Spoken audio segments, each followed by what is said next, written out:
El Real Madrid es, sin lugar a duda, el equipo más grande del mundo. Seamos o no hinchas de este equipo, sus estadísticas avalan dicha sentencia, ya que tan solo en su liga local, los merengues tienen 35 títulos de liga, 9 más que su más cercano perseguidor, el Barcelona, además de 24 subcampeonatos y 10 terceros lugares, para un total de 69 temporadas terminadas por lo menos en el podio de honor de las 91 jugadas en la primera división española.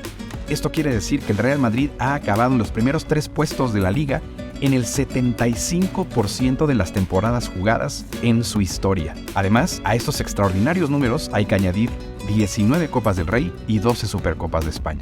Sin embargo, su dominio no se limita a su liga local, ya que los blancos ostentan 14 trofeos de Liga de Campeones, el doble que su más cercano perseguidor, el AC Milán, así como 4 mundiales de clubes y 3 copas intercontinentales. Por todo esto, es estadísticamente irrefutable que el Madrid es el mejor equipo del mundo. Aparte de sus logros en cancha, la grandeza del Real Madrid también se extiende a su capacidad adquisitiva. La Casa Blanca siempre ha liderado a la élite del fútbol mundial con los fichajes más caros y sonoros. Es cierto que ahora, con los equipos como el Manchester City, el Newcastle United o el Paris Saint-Germain, con petrodólares de Medio Oriente, la competencia económica se ha apretado. Pero a lo largo de las décadas, el Real siempre se ha destacado por sus fichajes bomba y por romper récords con sus multimillonarias transferencias temporada tras temporada. Pues a principios del siglo XXI, esto no era la excepción, cuando el empresario español Florentino Pérez buscó la presidencia del club merengue por segunda ocasión. En su primer intento, quedó en segundo lugar en las votaciones detrás de Ramón Mendoza. Esta vez, la asignatura no iba a ser sencilla nuevamente, ya que Florentino tendría que vencer a un presidente en turno, Lorenzo Sanz, que venía de ganar 2 Champions en 3 años. Sin embargo, el madrileño tenía un arma secreta. Luis Figo era la figura máxima de una Barcelona con quien había ganado 2 ligas, 2 Copas del Rey, una Supercopa de España, una Recopa de España y una Supercopa de Europa.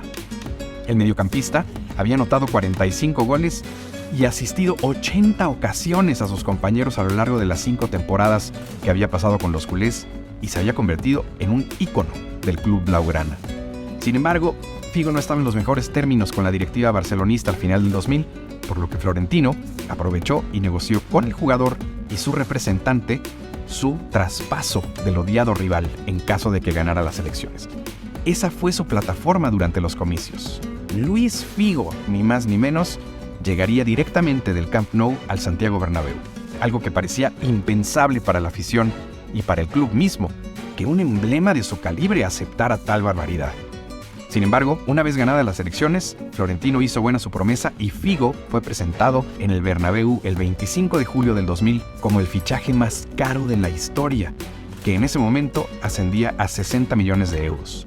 Sin saberlo, el portugués se había convertido en la primera pieza de un proyecto plagado de estrellas que el mundo llegaría a conocer como los Galácticos.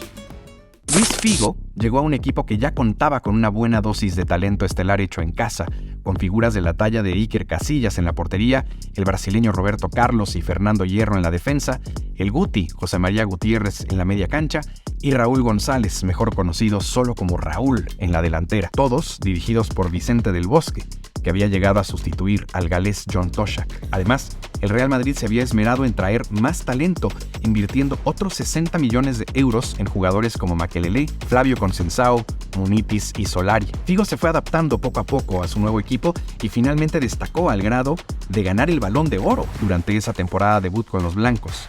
Esa primera campaña con el primer galáctico en sus filas, aunque el mote aún no fuera acuñado, el Real Madrid conquistó el título de Liga, aunque se quedó en las semifinales de la Champions, eliminado a manos del Bayern Múnich. Ese verano, Florentino Pérez se embarcó por su siguiente gran blanco. Con la intención de ir siempre por los mejores jugadores del mundo, Florentino puso en la mira al francés Zinedine Zidane, que en aquellos tiempos jugaba para la Juventus en la Serie A.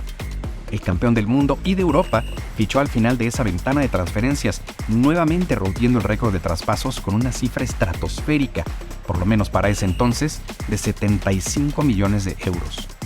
El mismo año en el que Zidane llegó al Real, algunos canteranos fueron ascendidos al primer equipo, entre ellos Francisco Pavón, un muchacho graduado de la fábrica del Real Madrid, a partir del cual surgiría el lema de la nueva filosofía del florentinismo: Zidanes y Pavones. Con esto, Florentino Pérez quería decir que todos los veranos se buscaría fichar a los mejores jugadores del mundo, como Zidane, y a subir a las mejores joyas de la cantera para complementar al equipo. Ya en la cancha, el galo conquistó a la afición madridista con su exquisita técnica y sus extraordinarias anotaciones. La más recordada, sin duda, aquel gol de volea que le anotó al Bayer Leverkusen fue pura intuición. Así, los galácticos legitimaron el proyecto de Florentino Pérez con la 9ª, triunfo que les venía de maravilla, ya que habían perdido Copa y Liga. Para el siguiente verano, según la política de fichajes de Florentino Pérez, era turno de otro crack, uno que había sobrepasado las lesiones y venía de ser campeón del mundo con la Canariña, uno que también tenía pasado culé, el fenómeno Ronaldo Nazário. El brasileño fichó con el club merengue por 45 millones de euros, nutriendo aún más la galaxia de estrellas madridistas. Esa primera temporada, Ronaldo anotó 23 goles y el Real, con su flamante trabuco, ganaría la Liga nuevamente y la Supercopa de España, con un contundente 3-0 en casa para dar vuelta al 2-1 adverso que el Mallorca había sacado en la ida. Además, aquel año, el fenómeno Ronaldo Nazário ganó el Balón de Oro.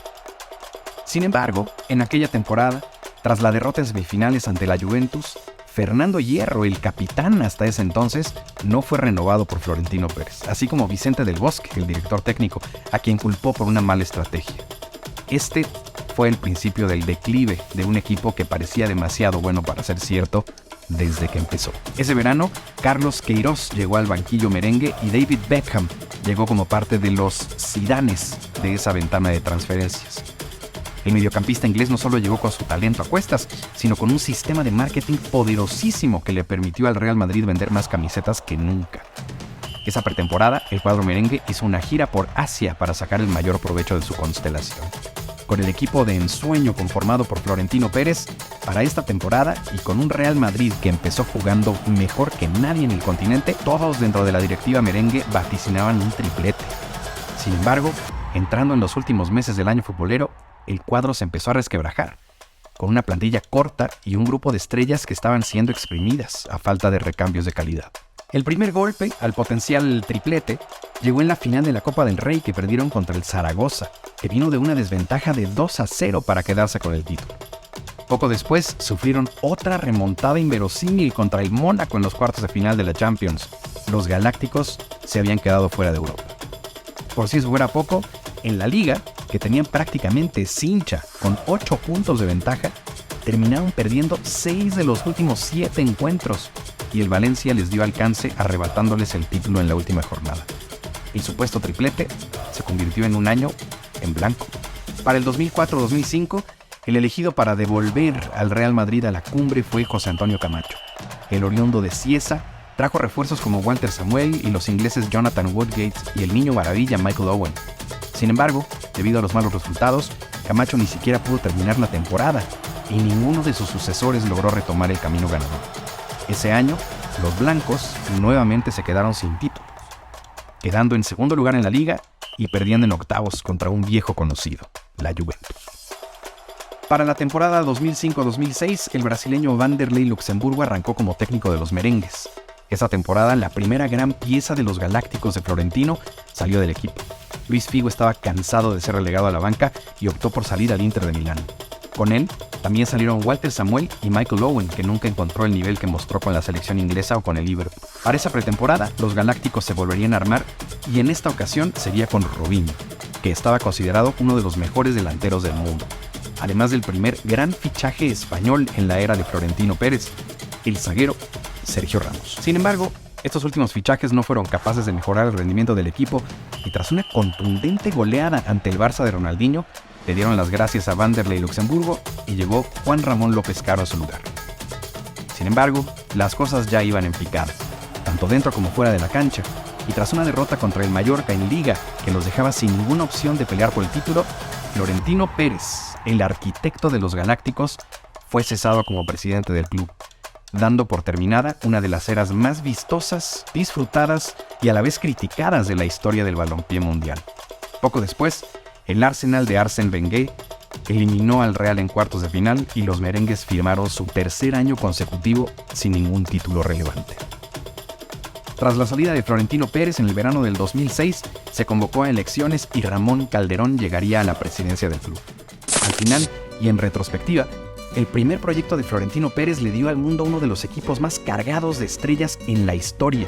Un equipo que, a pesar de los 7 títulos que consiguió, entre los cuales sobresalen una Champions y 2 ligas, muchos consideran un fracaso, por lo que costó y por lo que se esperaba de un cuadro tan armado de talento. Al final, el mismo Raúl declararía que el mote de Galácticos les terminó afectando de manera negativa, ya que puso los ojos y las expectativas del mundo entero sobre cada uno de ellos. Además, el término galáctico frecuentemente no era utilizado para maravillarse del equipo, sino para criticarlo, como mofa o al menos como sarcasmo.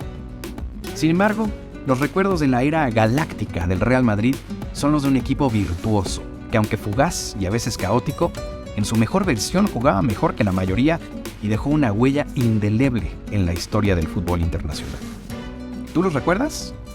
¿Consideras a los Galácticos del Real Madrid un proyecto exitoso? Déjenos sus comentarios y no se olviden de suscribirse al canal para recibir todos nuestros videos al momento de publicarlos. Y si les interesa el fútbol europeo, no dejen de ver este video en el que les platicamos todo sobre el vergonzoso caso Negreira, o en el que analizamos las extraordinarias características físicas del noruego Erling Haaland. Hasta la próxima.